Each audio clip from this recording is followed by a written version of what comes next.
Hello, podcast listener. This is the JJ Meets World that's going to give you the meat sweats. Not only are Tucker and I going to talk about kidnapping for longer than you would suspect, but we're also going to get a deep dive into a barbecue joint I visited while I was in the city of Austin, Texas. Sit back, relax, and get hungry for this episode of JJ Meets World. And by the way, if you'd like to help support our podcast, visit jjmeetsworld.com where you can donate to our Patreon, pick up some killer swag at our merch shop, or click the link to Apple Podcast and give us a 5-star review. 1, 2, 3, 4. J.J. Gordon, sort of like that Indiana Jones, in that he's always sniffing out his next adventure. Yes, he is. He's always interviewing guests so he can have them on his show and they can talk about pop culture, arts, and leisure. J.J. has his flag unfurled and he likes his french fries curled, and he's fun and then he twirled as he goes to meet the world. He will march into the rain even if his ankle sprained. Take a peek inside his brain. This podcast is called J.J. Meets World. Tucker, I am coming to you live, not in our regular studio space, but in the guest house of one of our frequent listeners. And I have not been kidnapped.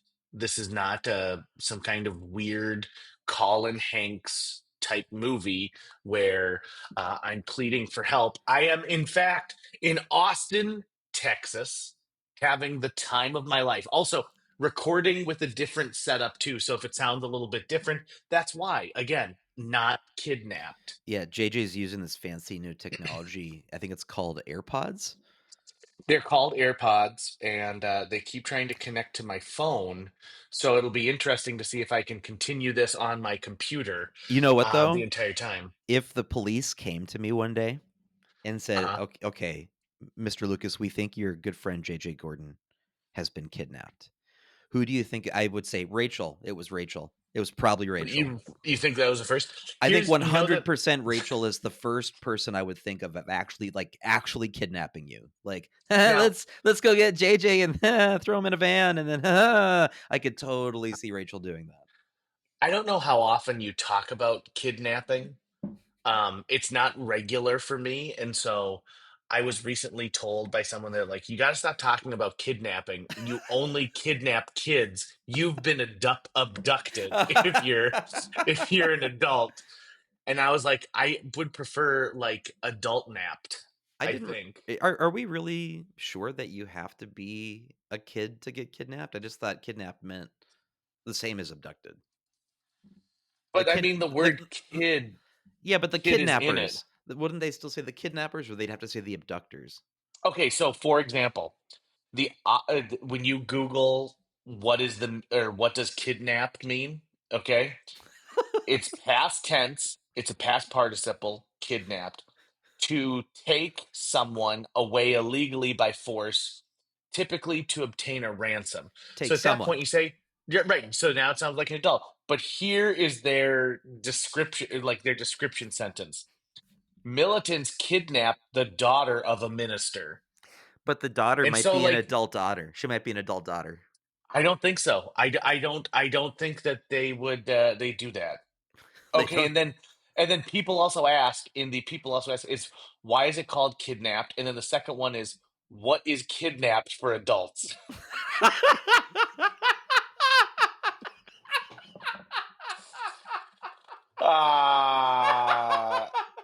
Uh-huh. Oh, and then here's one. What is the age kidnapped is for? Kidnapped for adults. Oh my God. We have This the is- episode title. Okay, so this is weird. What is the age? What age is kidnapped for? And then I looked at this, and there's something that says 10 years and up, and then it says 5 and up, and then it says 1.12 pounds. And I'm like, what?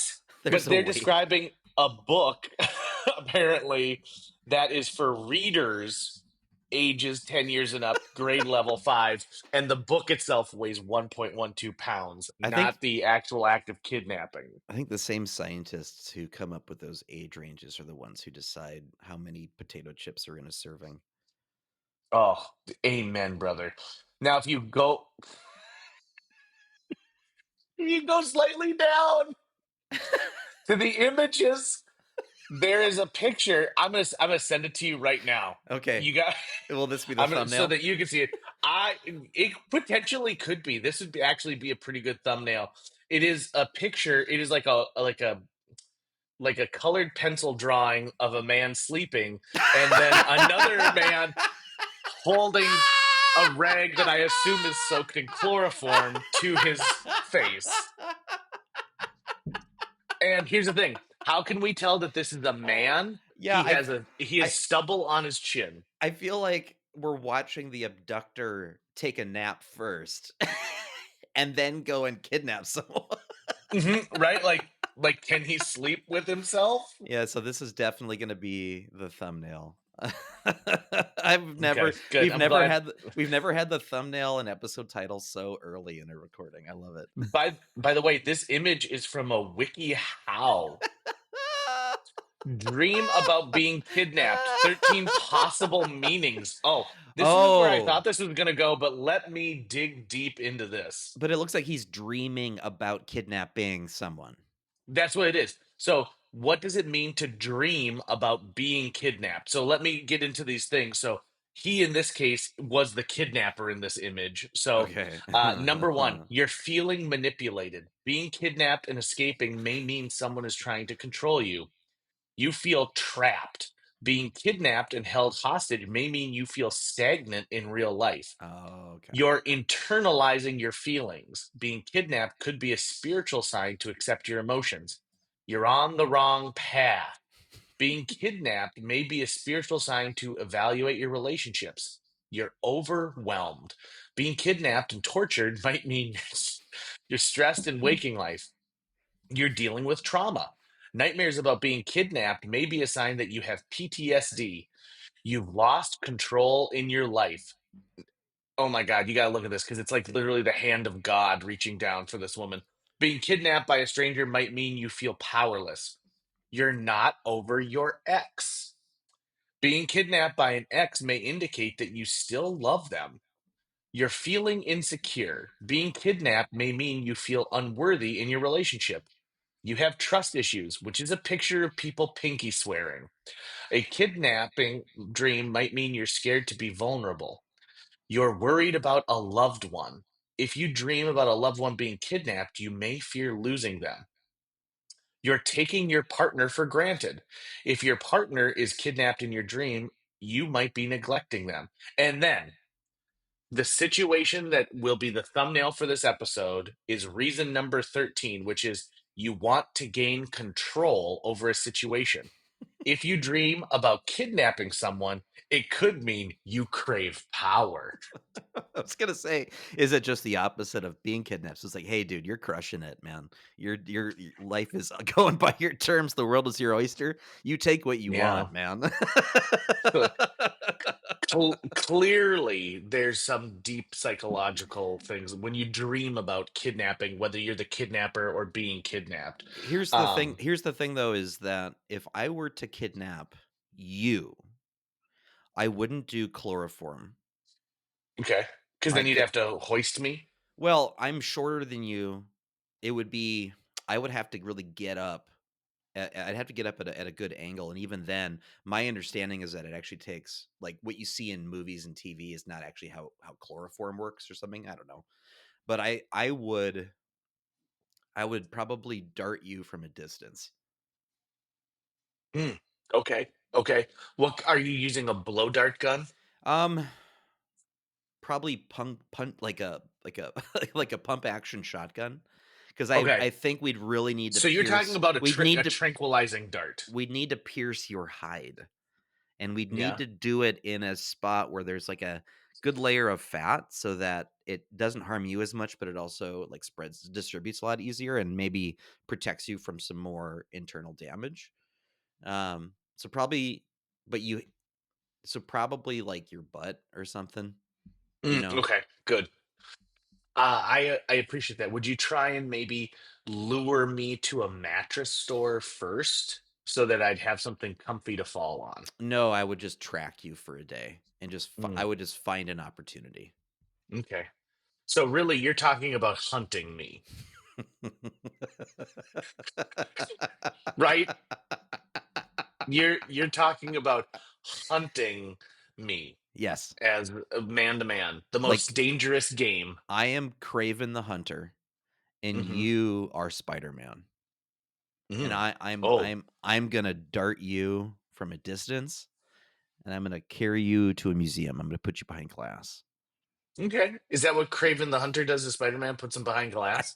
I had to come up with the next part. I don't think Craven ever Okay. actually gets Spider-Man. By the way, so you're at Rachel's house, Yeah. and that's in a realm in Midgard called Tex Ass, right?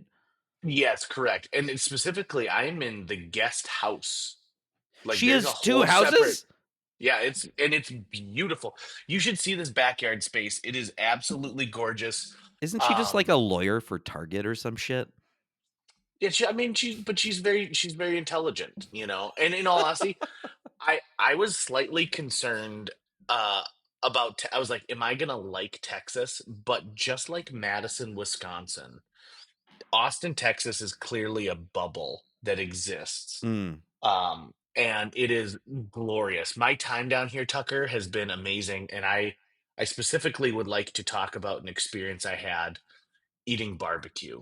Did she invite you down there to pay you back for all the times that she's just camped out in your basement? No, in fact, I told her I was coming, and I was like, "It's like you better open up.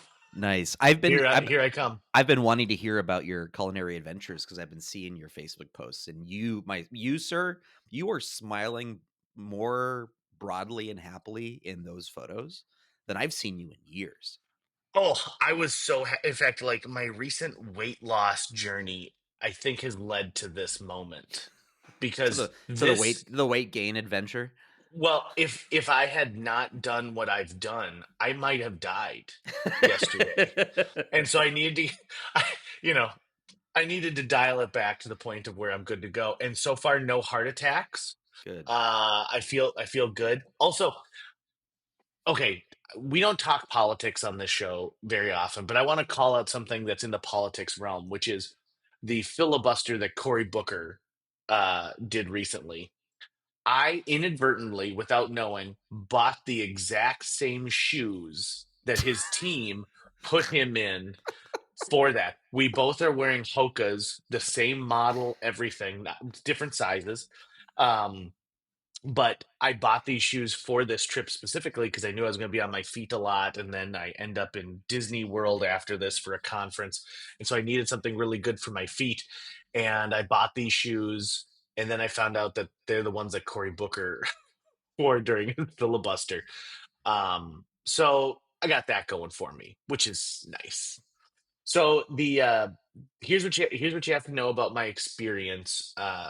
The question was, what place are we going to go to, right? So I Right. arrived on a Friday night, and on Saturday morning the question was, where are you going to go to? And the decision was made that we would go to Franklin's Barbecue. Now, Aaron Franklin is the proprietor along with his wife Stacy, and Aaron doesn't look what you'd imagine a pit master to look at. He is like, he looks like a nerd. Okay, Okay. so just hear me out on this, right? Like, um, big thick glasses. He's got a pretty skinny frame for being an accomplished pitmaster, but he and his wife used to have these backyard cookouts, and they open Franklin's, and he teaches like a master class for like the master class online series. He does the one on barbecue, Oh wow. and while I was waiting in line, I was listening to a story about how this has become one of the go-to. So they open at 11, and you are told that if you want to guarantee yourself to get barbecue, you need to get in line by 8 a.m., Damn. right? And so that's just to get in the building. And they sell out almost every single day. You can do pre-orders, but you have to order 5 pounds of Wow. meat for your pre-order. Hell yeah. Or you can wait in line. And here's the thing, Tucker, when you wait in line, you find your other people. right? So you find the people who are willing to wait 3 hours just to get in the building and then hand over a bunch of money to get delicious meat. So in this case, I went with our friend Scott and Rachel and Jill and myself, and it was raining. So we were like, do we want to sit in the rain? And so we actually waited until 9:30. By the time we got there, oof, we were probably, maybe like within the first 100 people that Wow. were there. But we were the last people to get in the overhang of the building, so it didn't matter about the rain or anything like that. Still, we were there more than 90 minutes Wow. before the restaurant opened. So we wait in line. You get people who are, talking about their experience. There are people who are just coming and taking a picture of line. By the time we get there, there's easily another 150 people behind us, all waiting for this restaurant to open. And it's not a big place. It is, I mean, the inside maybe seats 40 people tops. And then there's an outdoor area, plenty of people taking their stuff to go. So we wait in this line, and then someone from the restaurant comes out and just kind of gauges the crowd and says, like, comes one by one and says, okay, what's your group going to order? And I think the idea is that, like, if you're planning to order 2 pounds of brisket and she gets to the 150th person in line, they can address and be like, we probably won't have that much brisket left by the time you get there. You should maybe think about one of the other things that you'd want, or don't waste your time, waiting in this line anymore. Sure. So, what they had available yesterday was their brisket, pork ribs, beef ribs, their house-made sausage, a special jalapeno cheddar sausage, and then Ooh. pulled pork and a sliced smoked turkey. We got everything. Oh Now, yeah. a beef rib, have you ever seen a beef rib? I don't think so. Okay, so you've had pork ribs before. Yeah. A beef rib is like 5 times the size of a pork rib, maybe even more. I Okay. mean, one beef rib was enough for the four of us. So just to give you an Damn. idea of like how big that is. And you order everything by the pound. Okay. So we said 2 pound. We said, in fact, I wrote it down so I could share with you what it is to really give you an idea. Now, this is for human beings, but we did know some of the brisket was going to go home with one of our members. One beef rib, which came in weighing at 1.4 pounds, 2 pounds of brisket, a quarter pound of the pulled pork, a quarter pound of the smoked sliced turkey, 1 pound of pork ribs that they added three extra bones to. So that ended up being more like 1.5 pounds, one house sausage, and one special sausage of the day. All said and done, it's more than 6 pounds of meat on the tray. And then we ordered Damn. 3 pints. Yeah, 3 pints of the sides, which included a potato salad that I did not try because I do not like mustard. And then a pinto beans that looks like a baked beans, but wasn't. Oh, they were really good. And then a red cabbage coleslaw. Included with this is they give you just like a stack of white bread, and the white bread is meant so you don't get a plate. You put butcher Right. paper on the table in front of you, and so you eat off that. And so I learned this at a place called Smitty's Market way back in the day. Is that everyone's pulling off the same tray of meat. You use the bread and like you put your brisket on top of the bread, and then you eat it off of there. And so at the end, you've got this bread that's soaked in the juices of the meat. So w- by the time the store opens, it takes us another almost hour and 15 minutes just to get to the front counter Okay. because Damn. it's not they're slicing everything hot and everything like that. So by the time it's all said and done, we waited over 3 hours to get this meal. And if you were further back in the line, you may have waited even longer. Um, at no point did an employee walk out that I saw while I was there and say, like, we're all out of brisket. So that's nice. The people who came and just took pictures of the line who were stopping by, and like people, they treat it like a tailgate, right? So Sure. we had Yeah. these beer mosas while we were waiting and just kind of chilling, and everyone else is doing that. Thank God we're in an era where people, if they just want to put on headphones, could do that and watch something on their phone. A lot of friendly just talk, and it is the thing that about Franklin's that I learned is it's a mixture of locals and tourists. So if the locals are going there, there's something. Also, there is such an absence of children in the city of Austin. It is terrifying. I think I've only seen What- 3 kids the whole time I've been here. well, I mean, have Like, you been that's there on a it. school Like, day? where are the children? Have you been there on a No. school day? I'm talking about all day on Saturday. Now, given I was Wait, in line are you at saying a barbecue place. are you saying all the children in Austin, Texas have been kidnapped? I'm saying that there is a mystery to solve, and it's a good thing that Detective J.J. Gordon is on site. Are you So I've sure that already was looked into beef you were places. eating? Well, okay. I will say this with the size of the rib bone it came with, that kid wasn't going to last anyway.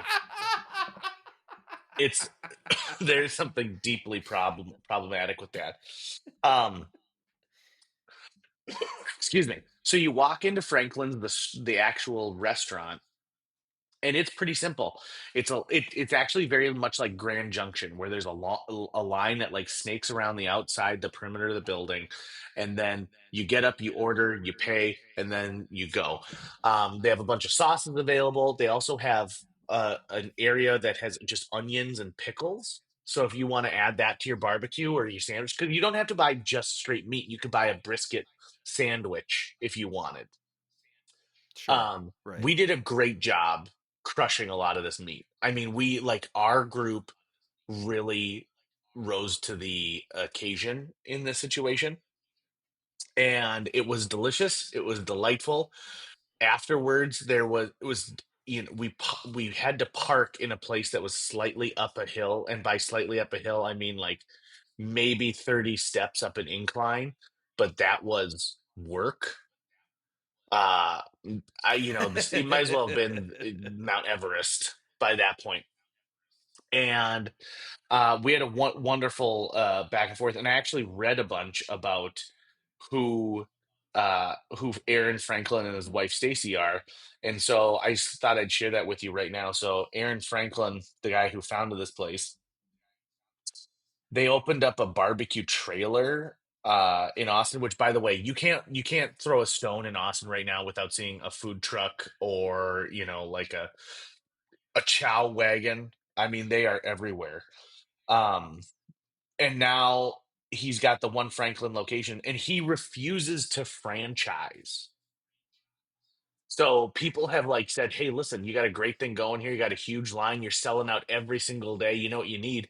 More spaces. You need a Franklin's West. You need a Franklin's in downtown Dallas." In 2020, he was given the James Beard Award for best chef. Um, and he was inducted into the American Royal Barbecue Hall of Fame. He has cooked for everyone from Jimmy Kimmel to Anthony Bourdain to President Obama. So even good old Barry Bombs likes this dude's barbecue. I really enjoyed it. I thought it was really good. I would definitely go back again. Um, if I had to if I had to rank the things that we had, it would go like this. The number one on my list was their house-made sausage. It just hit me right. It was a very, garlicky, and it was a coarse ground. I really like that. Coming Was in, that what uh, had the jalapenos in it? no, I did not actually care for the jalapeno cheddar one. Like Okay. that would actually be the bottom of my list. And it just to me like it didn't hit what I wanted. Maybe I wanted something really spicy at that point, but and compared to the other stuff, it's like what breath of air is your favorite today, sort of thing. But I loved that house-made sausage, and then I would follow it with the brisket and then the beef rib. the beef rib, and then it would go the pulled pork, and then the sliced turkey. The sliced turkey was super juicy and amazing, but part of you kind of says like, okay, well, this is good, but like I've also had good turkey other places, right? Like I know I could never make Right, a right. brisket this good. I could make turkey that good. Mm. So you just have What do you to, think is this? What do you you think have to is the figure out like secret then? where it lies. What's the secret then? Like, What's his what is the secret? thing that needs? Hold on, I think there's a big delay in our two microphones. Um, what is the secret, do you think, to making it that good? When you say you can't do it, I mean, is it really just is have we not cracked the code on how to make great brisket, or are there really truly trade secrets that you just wouldn't be able to divine without the person telling you? I think for me, it's I don't eat brisket enough to go through the horrible briskets you have to get to the point of being really good at it. Um, so when you make brisket, what you want is you want what they call like a smoke ring, which is this red tinted ring that permeates the first part of the meat. And people who are into barbecue competitions have figured out that like, oh, if you put I think it's like baking soda on the outside of it. It'll give it like this artificial ring. So you'll get the look, but not necessarily the right flavor. I mean, this place does it so much and so often that whatever they have figured out is the method, whether it's the type of wood, if they're flipping it halfway through, if they're cutting the fat off of other things and putting it on top of the brisket and the cooks, whatever their method is, which by the way, I think he really gives the keys to the kingdom in his master class online. Um, I just haven't figured it out, and I don't like I don't have enough I don't have enough love for brisket that I could do that so many times because it's also expensive, right? Like Right. if I'm gonna make brisket and get good at it, I learned about turkeys from people who grilled turkey, like my grandfather and my dad.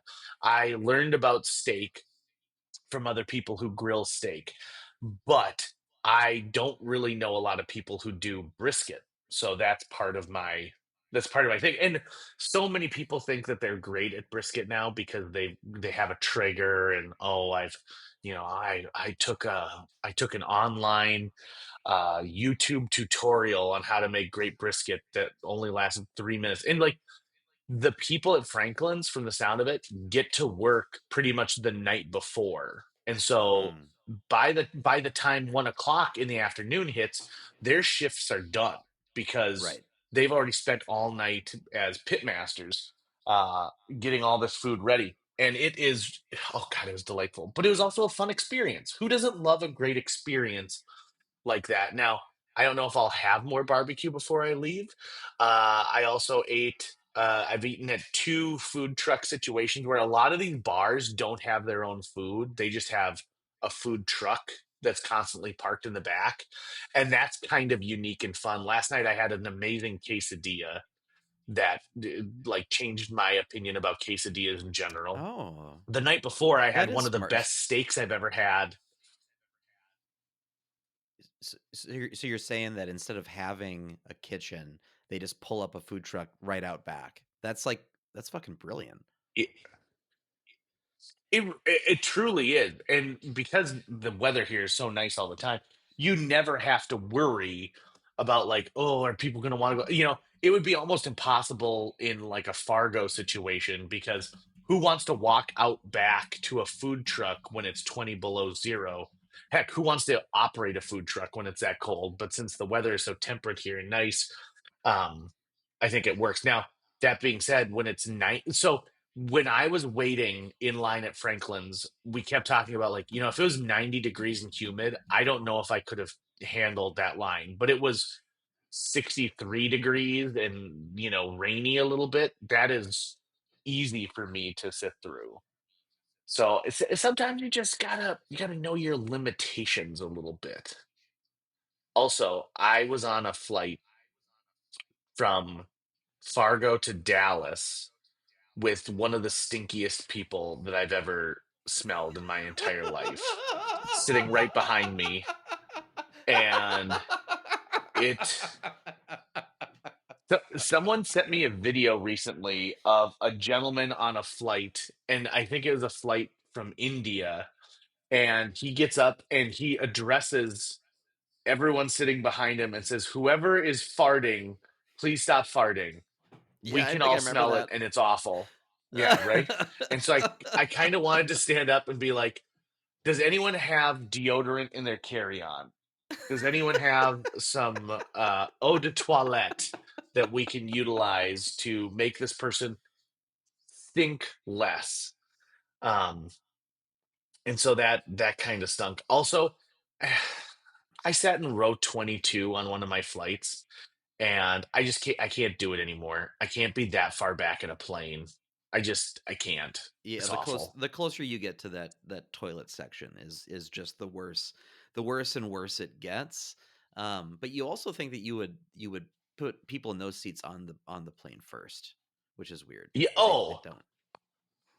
so I'm also flying Southwest for the first time ever. So on my journey, I am going from Fargo to Dallas to Austin to Orlando to um to Minneapolis to Fargo. And so Ugh, ick. yeah, and my host is actually at the window right now, realizing that I am recording an episode of this podcast in her guest house right now, with lots of waves. So I think that, in fact, I don't know if I've ever given her one of the JJ Meets World shirts. I should. I You sh- should make sure I get that handled. Um, by the way, and by the time this comes out, we'll have had this little soiree. But for her birthday, last last year she was in town, and so Jill brought colored pencils and these tiny little like 2 inch by 2 inch canvases, and had everyone do a drawing of her. And there were two of them that were good. Like we only had two people who were legit like artists, but we did a fresh round, and so we're going to surprise her with them. Uh, and so one of the things that I had to pack into my carry-on was a collection of small easels, like tabletop little easels. So that should be fun. Everyone should enjoy that. So that'll be good. And so these fresh new ones, I tried to draw a sailor's hat, not a captain's hat, but a sailor's hat. It didn't turn out perfect, but like it's too wide, and so I didn't want to make her face too wide, so I just added a ton of hair.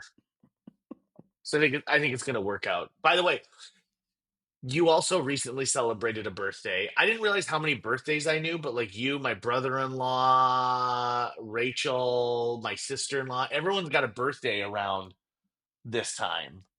But Yeah. how was your birthday? Oh, it was good. Went to Applebee's with some friends and had some appetizers, and then today, this is Sunday, because my birthday was on a Tuesday, so it's like, who does anything on a Tuesday really? And so my mom has, I guess, rented a room or something over at Gastropub, and so we're gonna just do like a open house style. If anyone wants to come and say hello, they can. That's all I really know. Nice. So yeah, doing that this afternoon, and then I am officially 40, and it feels like 39, but at the same time, it does make you reflect. So here's the next 40 years. And is Rachel turning 39 or is she turning 40? She's probably turning 39, right? Yeah, yeah, she's still a young lady compared to us old men. Yeah, Rachel, enjoy it this last year of your 30s because it does get worse. I want to wrap this episode up with a just absolutely amazing um hot take that I heard on a podcast. Now, podcasts are all about hot takes, right? Hot take this, hot take that. And in this case, they are talking about one of my favorite movies of all time, which is Indiana Jones and the Raiders of the Lost Ark. Okay. You're familiar with this film, Tucker? Yes? I've heard of it, yeah. Okay. Do you remember what happens at the ending of the film, the giant climax? Yeah, when they are you saying when the Nazis melt, or are you saying when they Yes. put the Ark away? So, They open the Ark and then the Nazis melt. yep, exactly. And this was the hot take that this guy on the podcast had, which was throughout this entire movie, Indiana Jones is using his superior skills as an archaeologist to unearth first the Well of Souls and then figure out the location of where the Ark of the Covenant is hidden. And he's constantly trying to get the Ark back from the Nazis. But what the Nazis are doing is trying to secure the Ark to bring it to Hitler. And so if Indiana Jones just would have Oh. screwed off, World War II never would have happened and Hitler's face would have melted. Because the Ark was already going to judge them harshly, knowing that were not worthy men. Indy, you could have ended the war. Yep, the whole thing. It would have been done. Just done. And I had to admit, I was like, that actually is that is some sound thinking on that one, and I've never thought about that before. And how many other movies that have some kind of face melting like moment where the hero, it turns out, actually shouldn't have been doing anything. Well, and didn't he even knew to close his eyes, right? He even told her, "Hey, don't look at it, close your eyes." So, he was aware of what was going to happen. Right. He's like, I know we shouldn't look at this. And also like it destroys all their Nazi film equipment and their Nazi lighting. So really, at the And beginning of the movie, they should be like, "Yeah, so Hitler's trying to get the Ark of the Covenant." He should be like, "Oh, that's fantastic. He wants to find a bomb and just let it off in his office. Let's let him do it. It's great. right. Let him find it." But as Indiana Jones reminds us, it belongs in a museum. Which again is the thing, like you want to put this in the museum where there's a chance that somebody could be like, while they're polishing it, could like knock it off, and then an entire third grade class who's visiting could all have their faces melted off. Yeah, I don't think so. that's how you get Ark of the Covenant napped. That's going to wrap it up for today's show. If you enjoyed this episode and would like to help us continue to produce new episodes each week, visit jjmeetsworld.com, where you can donate to our Patreon, pick up some swag at the merch shop, or follow our link to Apple Podcasts and leave us a 5-star review. You can also follow us on social media. We're on Facebook, Instagram, Twitter, YouTube, all the sites the cool kids are using these days. JJ Meets World is produced every week by Tucker Lucas. You can find out more about Tucker's work by visiting moonbasemaria.com. If you want to get in touch with your host with the most, check out linebenders.com, where you can find direct contact info for JJ or booking information. If the meat there was human meat, I liked it.